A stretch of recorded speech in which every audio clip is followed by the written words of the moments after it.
શ્રી સ્વામિનારાયણ ભગવાનની જય, શ્રી નરનારાયણ દેવની જય. સૌ સંતો ભક્તોને ભાવથી જય સ્વામિનારાયણ. તમને કદાચ ખ્યાલ હશે, ભગવાન સ્વામિનારાયણ પણ એકવાર એ જગન્નાથપુરીની રથયાત્રામાં જોડાયા.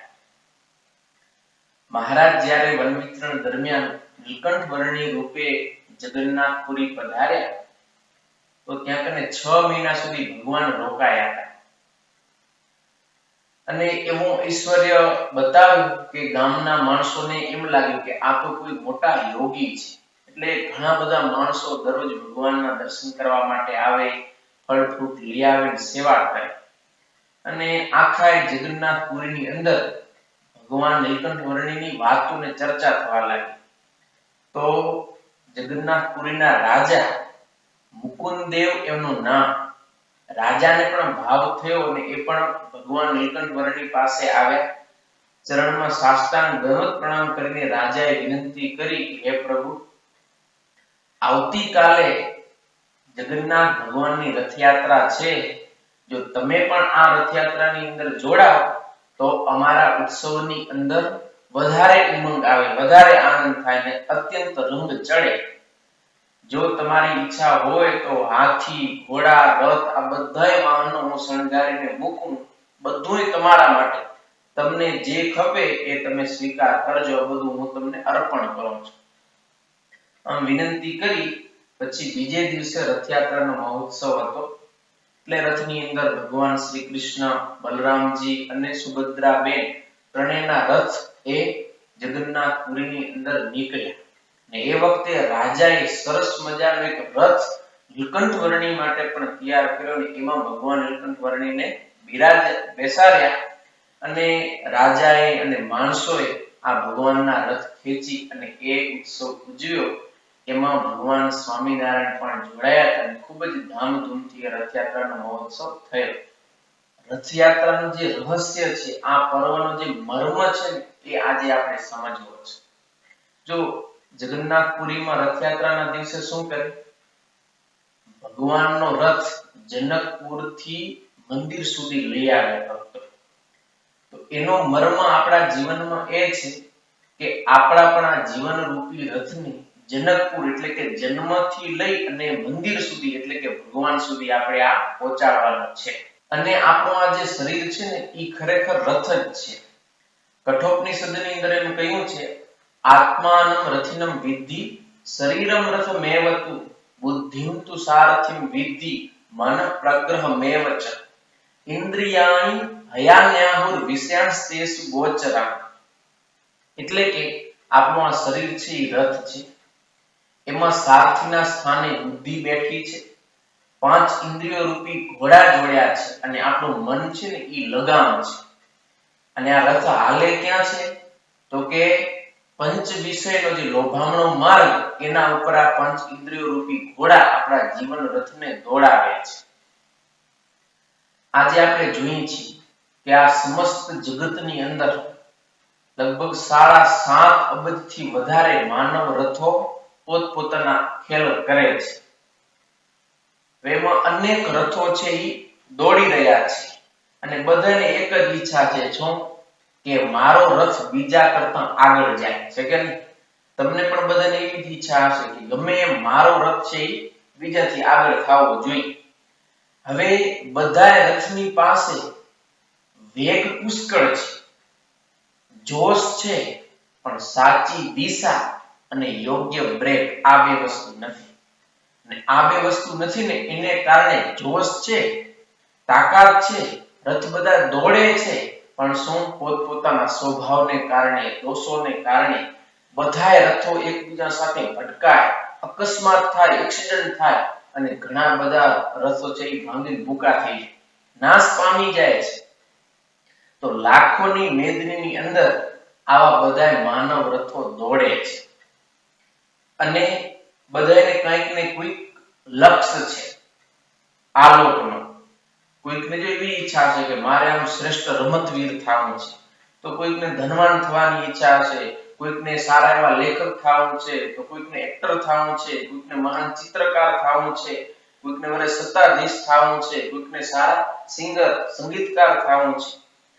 આમ બધાએ પોતપોતાના જીવન રથને દોડાવે છે અને ઘણી મહેનત કરીને એ પોતાના લક્ષ્ય સુધી પહોંચે પણ છે, પણ આખરે એને મળે શું છે? નિરાશા, હતાશા.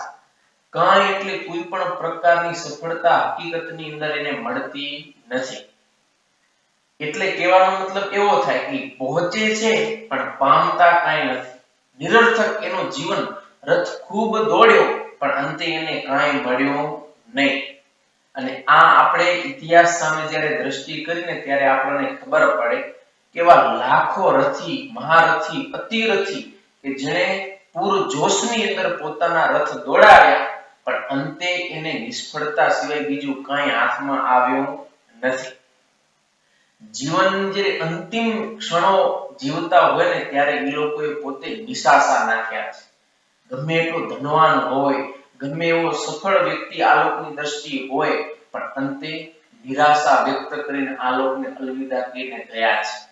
એ પછી રાવણ હોય તો ભલે, સિકંદર હોય તો ભલે, આવા મોટા મોટા હતા કે જે પૂરજોશમાં પોતાના માનવ રથને હલાવ્યો પણ અંતે નિરાશ થઈને આ લોકને છોડવો. તમે જ વિચાર કરો કે આવો આપણો માનવ રથ આ સંસારની અંદર દોડાદોડ કરે તો એનો કોઈ મતલબ ખરો? એ તો કેવું છે, ઓલો ઘાંચી જોયો ને, ઘાંચીને ત્યાં કને બળદ હોય, એ આખો દિવસ દોડે દોડે દોડે દોડે પણ રે કેમ? ત્યાંનો ત્યાં છે. એને કોઈ પણ એની ગતિનો કોઈ અર્થ નથી સરતો. એમ આપણો આ જીવન રૂપી રથ, એમાં બુદ્ધિ જ સારથી તરીકે બેઠી હશે અને એ જ જો રથને દોડાવશે તો આ પામી લો ને આ પામી લો ને આમ બની જાવ ને આ મેળવી લો, એની અંદર જ પંચ વિષય પાછળ જ આપણું જીવન રથ દોડી દોડી દોડીને આંટા મારીને પૂરો થઈ જશે. કાંઈ હાથમાં નહીં આવે.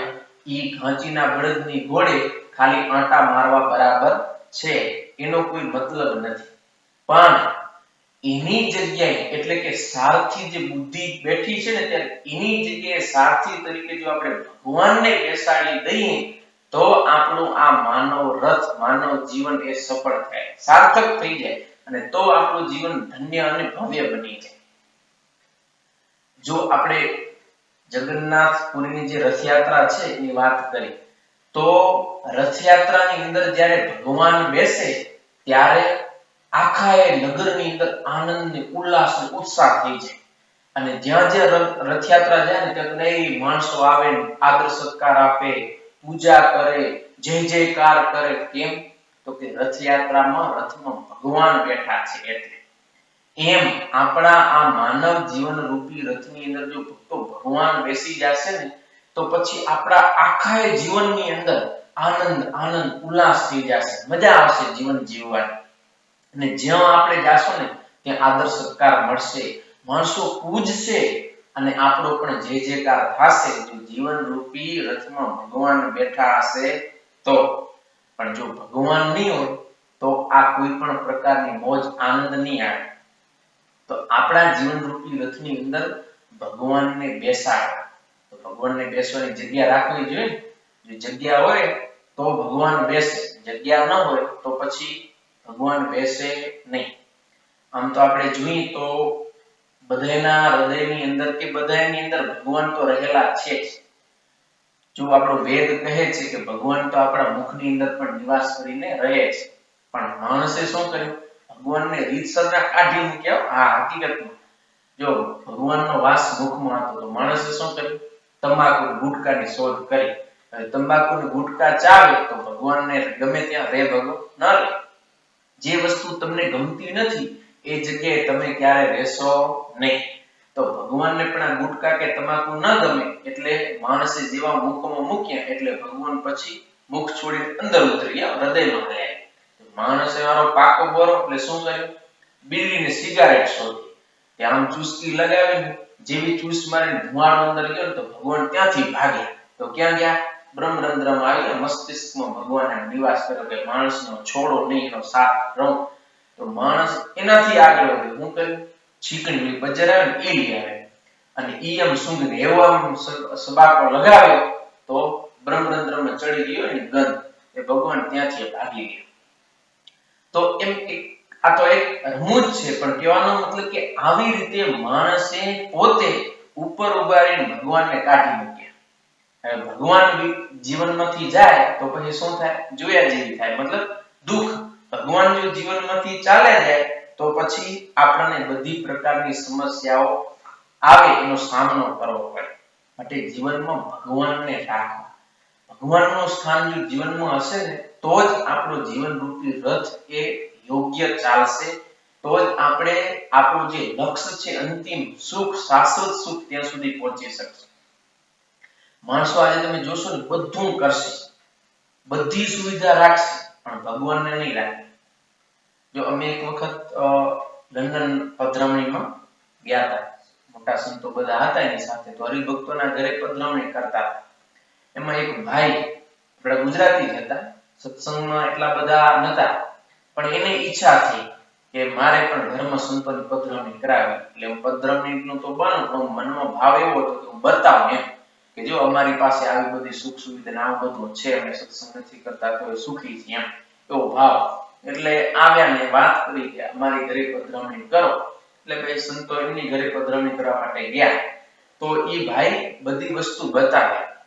જો સ્વામીજી, આ મારો રૂમ છે, આ મારો મોટા દીકરાનો રૂમ, આ મારો નાનો દીકરો આ રૂમમાં રહે, આ મારી દીકરીનો રૂમ છે, પછી આ અમારો સ્ટડી રૂમ, આ અમારો ડાઇનિંગ રૂમ, પછી આ અમારો બેસવા માટેનો રૂમ, એમ બધું બતાવતા હતા. એમાં ડોગ રૂમ, આ કૂતરા માટે કે જો સ્વામીજી આ ડોગ રૂમ છે, આમ બધું બતાવ્યું. કે સ્વામી પૂછ્યું કે આ ઘરમાં બધું છે, ડોગ રૂમ છે, પણ ગોડ રૂમ છે, ભગવાનનું મંદિર છે? તો કે સ્વામી ઈ નથી. તો સ્વામી કીધું ભલા માણસ, આટલું બધું તું કરી શકે છે, એક ભગવાનનો રૂમ તો નથી બનાવી શકતો? જો તારા ઘરની અંદર ભગવાન નથી તો આ બધું વ્યર્થ છે, કાંઈ તને સુખરૂપ નથી. એવી જ્યારે વાત કરી ત્યારે ભાઈ ખરેખર સ્વામી આગળ હૃદય ખુલ્લું કીધું કે સ્વામી વાત તમારી સાચી છે, આ બધું સુખ સુવિધા છે, પણ અહીંયા બધું હોવા છતાં મને એકલવાયું લાગે છે, સુખ નથી આવતું અંદરથી. કેમ? તો કે જીવનમાં ભગવાનનું સ્થાન નથી. મિત્રો, જો જીવનમાં ભગવાનનું સ્થાન હશે ને તો કોઈ પણ પ્રકારની સુખ સુવિધા નહીં હોય ને છતાંય આપણને સુખ આવશે. જો આપણે મહાભારત તરફ થોડીક દ્રષ્ટિ કરી તો દુર્યોધન પાસે બધું હતું, રાજ, વૈભવ, સુખ, શાંતિ, સૈન્ય બધું હતું, પણ એક ભગવાન નતા. જ્યારે અર્જુન પાસે કંઈ જ નતું, રાજ્ય નતું, એવડું કૌરવો જેટલું મોટું સૈન્ય નતું, એને એટલા 100 ભાઈ નતા, ખાલી 5 જ હતા, પણ એની સાથે એક ભગવાન શ્રી કૃષ્ણ હતા. તો તમે બધા જાણો છો કે અંતે વિજય કેનો થયો? અર્જુનનો, પાંડવોનો વિજય થયો છે. કેમ? તો કે અર્જુને પોતાના રથના સારથી કોને બનાવ્યા હતા? ભગવાનને. લગામ જ ભગવાનને સોંપી દીધી કે હે કૃષ્ણ, બસ હવે તારા ભરોસે આપણું જીવન. ભગવાનને સારથી બનાવી પોતાનું જીવન ભગવાનને સમર્પિત કરી દીધું. તો ભગવાને યુદ્ધમાં બધી પ્રકારે અર્જુનની અને પાંડવોની રક્ષા કરી. જો તમે મહાભારતની કથા આપણે થોડીક જોઈ તો 18 દિવસ સુધી યુદ્ધ હાલ્યો. એમાં યુદ્ધના 10મા દિવસે ભીષ્મ પિતાએ અર્જુનને આવતીકાલે એટલે કે 11મા દિવસે મારી નાખવાની પ્રતિજ્ઞા કરી.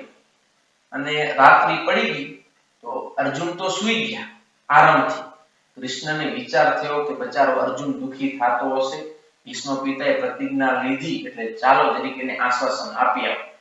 તો પરમાત્મા કૃષ્ણ આવે ને જોયું અર્જુનની છાવણીમાં તો અર્જુન તો ઘસઘસાટ સૂતા. એટલે ભગવાનને વિચાર થયો કદાચ આને ખબર નહીં હોય કે ભીષ્મે આવી પ્રતિજ્ઞા કરી છે. એટલે આવીને અર્જુનને ઉઠાડ્યા અને અર્જુનને કીધું, અરે અર્જુન, તને ખબર નથી કે પિતામહે તને કાલે મારી નાખવાની પ્રતિજ્ઞા કરી છે? ત્યારે અર્જુને કીધું કે હા કૃષ્ણ, એ વાતની તો મને ખબર છે. કૃષ્ણ ભગવાનને આશ્ચર્ય લાગ્યું કે તને એ વાતની ખબર છે તોય તું આમ ઘસઘસાટ સૂતો છે, તને ઊંઘ કઈ રીતે આવી શકે? તો સૂતો કેમ છે? ત્યારે અર્જુને બહુ સરસ જવાબ આપ્યો, કૃષ્ણ, હું સૂતો એટલે છું કારણ કે તમે જાગો છો. શું કીધું? હું એટલે સૂતો છું કારણ કે પ્રભુ તમે જાગો છો. હવે મેં મારું સર્વસ્વ તમને અર્પણ કરી દીધું, મારા સારથી તમે છો, તમે જાગતા હો તો ભાઈ મને જાગવાની શું જરૂર, મારે તો સુવાનું બસ. મેં તમને મારું જીવન સોંપી દીધું, તમે મારા સારથી છો એટલે મને કોઈ વાતની ચિંતા નથી. એમ કે છોડ તને પાછો હોઈ ગયો છે. અને ભગવાનને આટલો સમર્પિત કર્યો તો ને, તો ભગવાને પડે પડે એની રક્ષા કરી છે. એકવાર અર્જુને કૃષ્ણને પૂછ્યું યુદ્ધમાં કે પ્રભુ, કદાચ આ યુદ્ધમાં મારો દેહ પડી જાય તો તમે શું કરો? ત્યારે ભગવાન શ્રી કૃષ્ણએ કીધું કે હું તારો દેહ પડવા જ ન દઉં, હું તને મરવા જ ન દઉં. કદાચ કોઈ તારા ઉપર બ્રહ્માસ્ત્રનો પ્રયોગ કરે ને, બ્રહ્માસ્ત્ર છોડે તો પણ હું બ્રહ્માસ્ત્રને તારા ઉપર આવતા રોકી દઉં, પણ બ્રહ્માસ્ત્રથી તને કઈ થવા દઉં નહીં. અને એકવાર યુદ્ધમાં ખરેખર એવું થયું, અશ્વત્થામાએ અર્જુન ઉપર બ્રહ્માસ્ત્રનો પ્રયોગ કર્યો અને એ વખતે ભગવાન શ્રી કૃષ્ણએ એ બ્રહ્માસ્ત્રને નિસ્તેજ કરી નાખ્યો. અર્જુનને બિલકુલ પણ નુકસાન થવા દીધું નહીં. તો ભગવાને એનું પડે પણ રક્ષણ કર્યું છે. એટલા માટે કીધું રથીના સુસારથીના ભાવ્ય. એટલે રથી જે હોય, રથનો માલિક, એને સારથી કેવો રાખવો જોઈએ? સુસારથી, એટલે સક્ષમ સમર્થ સારથી રાખવો જોઈએ. તો સૌથી સમર્થ કોણ છે? ભગવાન પુરુષોત્તમ નારાયણ. એને જો આપણા જીવન રથના સારથી બનાવી દઈએ તો આપણો બધી જગ્યાએ આ રણ સંગ્રામમાં, સંસાર સંગ્રામમાં બધી જગ્યાએ આપણો વિજય જ થાય. અને ભગવાને તો કેટલો રક્ષણ કર્યું ખબર? અર્જુન ઉપર તો કેટલા ભયંકર અસ્ત્ર અને શસ્ત્રના પ્રયોગો થયા હતા. કર્ણ, પિતામહ ભીષ્મ, ગુરુ દ્રોણ, આવા બધા મહારથીઓ સામે હતા, પણ અર્જુનને ભગવાને કાંઈ થવા ન દીધું. યુદ્ધમાં દરરોજ સાંજે જ્યારે યુદ્ધ વિરામ લે ત્યારે પહેલા કોણ? શ્રી કૃષ્ણ ભગવાન ઉતરે. એટલે નિયમ એવો કે પહેલા સારથી ઉતરે, પછી રથી ઉતરે. એટલે દરરોજ શ્રી કૃષ્ણ ભગવાન પહેલા ઉતરે અને પછી અર્જુન રથમાંથી ઉતરે. પણ જ્યારે યુદ્ધ પૂરું થયું એ દિવસે રથમાંથી જ્યારે ઉતરવાનું થયું ને, ત્યારે ભગવાન શ્રી કૃષ્ણએ અર્જુનને કીધું, અર્જુન તું એ કે રથમાંથી ઉતરી જા. અને અર્જુન રથમાંથી ઉતર્યા, છેટે ગયા અને પછી ભગવાન શ્રી કૃષ્ણ રથમાંથી ઉતર્યા. જેવા રથમાંથી નીચે ઉતર્યા કે તરત જ આખો રથ ઘોડાએ સહિત બળીને ખાખ થઈ ગયો.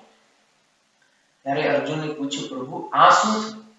ત્યારે કૃષ્ણ પરમાત્માએ કીધું, અર્જુન તારા રથ ઉપર ને તારા ઉપર તો કેટલા બધા દિવ્ય અસ્ત્ર શસ્ત્રનો પ્રયોગ થયો કે તું વેલો બળીને ભસ્મીભૂત થઈ ગયો. આ તો અત્યાર સુધી મેં આ બધું રોકી રાખ્યો તો, જે અત્યારે મેં ખુલ્લું કર્યું ને એટલે બધું બળીને ખાખ થઈ ગયું. એક અર્જુને પોતાના જીવનના ખાલી રણ સંગ્રામની અંદર રથના સારથી ભગવાનને બનાવ્યા, તોય એનો બધી જગ્યાએ વિજય થયો. તો તમે જુઓ અત્યારે આ સંસારની અંદર યુદ્ધ જ કરી નથી કરતા. બધાએ રથો વચ્ચે અરસ્પર સામ સામે યુદ્ધ થાય છે, ટકરાય છે રથ સ્વભાવ અને દોષોને કારણે. તો એની અંદર જો આપણે વિજય પ્રાપ્ત કરવો હોય તો એક ઉપાય છે કે આપણા જીવન રથના સારથી ભગવાનને બનાવી. જો ભગવાનને આપણે સારથી બનાવશું તો ચોક્કસપણે આપણો વિજય થાશે ને થાશે. તમે ગ્રસ્તાશ્રમી છો, ગ્રસ્તાશ્રમી પણ જો જીવનમાં ભગવાનને સ્થાન આપે, મોખરે રાખે ને ભગવાન, તો એનો ગ્રસ્તાશ્રમ પણ ધન્ય થઈ જાય. યુક્તિ છે ને, ધન્યો ગ્રહસ્થાશ્રમ, એ યુક્તિ સાર્થક ત્યારે થાય કે જ્યારે ભગવાન છે તમારા જીવન રૂપી રથનો, સંસાર રૂપી ગાડાને ભગવાન હલાવે ત્યારે. જો તમને ખબર હશે કે દાદા ખાચરનો રથ ભગવાન શ્રી હરિએ હાંક્યો હતો. જ્યારે દાદા ખાચર નામ તો એક લગ્ન થઈ ગયા હતા, પણ એને કોઈ સંતાન નહોતું. એટલે બધા વિરોધીઓ ને, દ્વેષીજનો, એને મનમાં શું વિચાર થયો કે દાદાને તો ઉમે કોઈ સંતાન નથી, એટલે દાદાનો જે કઈ ગરાસ માલ મિલકત તો બધું આપણને જ મળવાનું છે. હવે આ વાતની ભગવાન સ્વામિનારાયણને ખબર પડી એટલે તરત જ દાદાને બોલાવી દાદાને વાત કરી કે અમારે તમને ફરીથી પરણાવવા છે. પેલા તો આનાકાની કરી, પણ મહારાજની મરજી હતી ને આગ્રહ હતો એટલે મરજી જાણીને પછી હા પાડી. પણ એક શરત મૂકી. શું શરત મૂકી? કે જો તમે મારી જાનમાં ચાલો અને મારું ગાડું, મારો રથ તમે જો ચલાવો ને તો હું પરણું. એટલે ભગવાન પણ ભક્તના ભાવને વશ થયા અને ભગવાન સ્વામિનારાયણ પણ હા પાડી કે હાલ દાદા, હું રથ હાંકીને તને પરણાવો. જાન તૈયાર થઈ અને ભગવાન દાદા ખાચરને પોતે રથમાં બેસાડે છે અને આપણા સંતો એટલે બિહારીલાલજી મહારાજે કળશમાં કથા લખી છે. દાદા ખાચરને રથમાયા બેસાડ્યા બહુ નામીએ ત્યાં ભગવાન છે ભક્ત આધીન એવું દેખાડવા એક દીન બેઠા શ્રી હરિ સારથી લઈ આંકે બળદ ચાબખો લઈ આંક્યો અર્જુનનો રથ જેમાં દાદા ખાચરનો હાક્યો તેમાં. ભગવાન શ્રી હરિએ જેમ કૃષ્ણ અવતારની અંદર અર્જુનનો રથ હાક્યો હતો એવી જ રીતે આ વખતે ભગવાન સ્વામિનારાયણે દાદા ખાચરનો રથ હાક્યો અને દાદા ખાચરને પરણાવ્યા અને દાદા ખાચરનું આખું જીવન છે એ ધન્ય ધન્ય થઈ ગયું. ત્યારે જ્યારે એને જીવનમાં ભગવાનને સારથી બનાવ્યા ત્યારે. તો આપણે પણ અત્યારે બુદ્ધિને આધારે આપણું આખું આ માનવ રથ હાલે છે. જેમ આપણે બુદ્ધિથી વિચાર આવે આમ કરો આ ખાઈ લો આ પી લો આ જોઈ લો આ સૂંઘી લો આ સ્પર્શી લો પંચ વિષય પાછળ જ આપણું આખું માનવ જીવન દોડ્યું જાય છે એ બુદ્ધિને કારણે. તો બુદ્ધિની જગ્યાએ આપણે ભગવાનને સારથી તરીકે બેસાડશું તો ભગવાન આપણું માર્ગદર્શન કરશે, એ આપણા રથને હલાવશે તો ક્યારેય પણ ખાડામાં રથ નહીં પડે. નહીતર તો આ પંચ વિષયની પાછળ આ પંચ ઇન્દ્રિયો એવી પાગલથી દોડે કે અંતે દિન તો ખાડામાં જ આ રથને નાખે એટલે નરકના ખાડામાં પડે અને રથી જીવ બહુ દુખી થઈ જાય. પણ ભગવાન સારથી મળી જાય ને તો કામ થઈ જાય. અને કઠોપનિષદની અંદર એમ પણ કહ્યું છે વિજ્ઞાન સારથી યસ્તુ મન પ્રગ્રહવાન નરઃ સો ધ્વન પરમાપ્નોતિ તદ વૈષ્ણવો પરમ પદમ. એટલે ભગવાન સારથી રૂપે હોય અને કદાચ ભગવાન નહીં તો કોઈ એવા સદગુરુ હોય કે એ જો આપણને જીવનમાં સારથી તરીકે એટલે કે માર્ગદર્શક તરીકે મળી જાય તો ભગવાનનો જે પરમ પદ છે ને એ બહુ ઢોકળું થઈ જાય, નજીક થઈ જાય, એ છેટો રહેતો નથી. એક સદગુરુના માર્ગદર્શન મુજબ જો આપણો રથ હાલે તો. ભક્તો આજના વાતાવરણમાં તો બહુ જ જરૂર છે. આજે આપણે જોઈએ છીએ કે કેવું વાતાવરણ છે. પંચ વિષય મર્યાદા મૂકી છે, કોઈ પણ જગ્યાએ મર્યાદા રહી નથી અને અત્યારે આમ બધાના માનવ રથો સામ સામે ભટકાય છે. એવા સમયમાં જો આપણને કોઈ સાચા સદગુરુનું શરણું મળી જાય, એનું માર્ગદર્શન મળી જાય ને તો આપણો જીવન રૂપી રથ એ વ્યવસ્થિત ચાલે. હું યાદ કરીશ ને કરીને આપણા ભુજ મંદિરના મહંત અક્ષર નિવાસી હરુસ્વરૂપદાસજી સ્વામી કે એ મહંત સ્વામી આજના વાતાવરણને વિચારી અને કચ્છ શ્રી નરનાળદેવ યોગ મંડળની સ્થાપના કરી આજથી 15 વર્ષ પહેલા. સ્વામીને ત્યારે ખબર પડી ગઈ હતી કે આ સંસારના મેળાની અંદર માનવ રથો ભટકાઈને ભૂકા બોલી જવાના છે. તો ત્યારે આ યુવાન જે માનવ રથો હતા એને બચાવવા માટે સ્વામી યોગ મંડળની સ્થાપના કરી અને આજે આપણે જોઈએ છીએ કે દેશ વિદેશની અંદર ખાલી ભારતમાં નહીં, ઓસ્ટ્રેલિયા હોય, લંડન હોય, આફ્રિકા હોય, સિસલ હોય, યુગાન્ડા હોય, આ બધી જગ્યાએ યોગ મંડળના માધ્યમથી લાખો યુવાનો અને યુવતીઓના જીવન રૂપી રથ સુવ્યવસ્થિત ચાલે છે. કેમ? તો કે એમને પોતાના રથનો માર્ગદર્શન સંતોનું મળ્યું છે. સંતોના માર્ગદર્શન હેઠળ એના રથ હાલે છે તો આજે પણ એ સુખી છે, એને જીવનની અંદર આનંદ છે, એનું જીવન ધન્ય છે, ભવ્ય છે, એને કંઈક પામ્યાનો આનંદ છે. બાકી તો આ લોકની અંદર ગમે એટલા રૂપિયા મળે, સુખ સંપત્તિ મળે, ગાડી બંગલા મળે તો અંદરથી ખાલી રહે છે. માણસ અંદરથી ખાલો હોય એટલે ભરપાઈ કરવા માટે વ્યસનની લતે, દારૂની લતે, વ્યભિચારની લતે ચડે. કેમ? અંદરથી ખાલી લાગે અને એનો માનવ જીવન વ્યર્થ થઈ જાય. પણ જેને સત્સંગનો યોગ થયો અને આવા બ્રહ્મનિષ્ઠ સંતો મળ્યા હોય ને એને અંદરથી ભરપૂર આનંદ હોય, મોજ આવતી, એને ક્યારે ખાલીપો નથી લાગતો. તો આવા સંતોનું માર્ગદર્શન જો આપણને જીવનમાં મળી જાય તો સમજી લો ભક્તો આપણું કામ થઈ જાય. તો બસ સમય પૂરો થાય છે. વધારે નથી કેવું. આ જે રથયાત્રાનો પર્વ છે એનો ઉદ્દેશ એ જ છે કે આપણા જીવન રૂપી રથના સારથી ભગવાન અને કાં તો એવા સદગુરુ સંતો એને બનાવી એના માર્ગદર્શન હેઠળ આપણે જો આપણો આ જીવન રૂપી રથ ચલાવશું તો આપણું અંતિમ લક્ષ્ય જે શાશ્વત સુખ ક્યારેય નાશ ન પામે એવું જે પરમ સુખ ભગવાનના ચરણારવિંદ ત્યાં સુધી આપણો આ રથ ચોક્કસ પહોંચશે. અને જો ભગવાન સારથી નહીં હોય તો ગમે ત્યાં ખાડામાં કે નરકની અંદર આપણો રથ પડશે અને દુઃખ ભોગવવું પડશે. ચોક્કસ તમે બધાએ વિચાર કરજો અને આપણા જીવન રૂપી રથના સારથી ભગવાન બને એવી ભગવાન શ્રીના ચરણોમાં પ્રાર્થના કરી આજની કથાને અહીંયા કને આપણે પૂર્ણ કરશું. બોલો શ્રી સ્વામિનારાયણ ભગવાનની, શ્રી નર નારાયણ દેવની.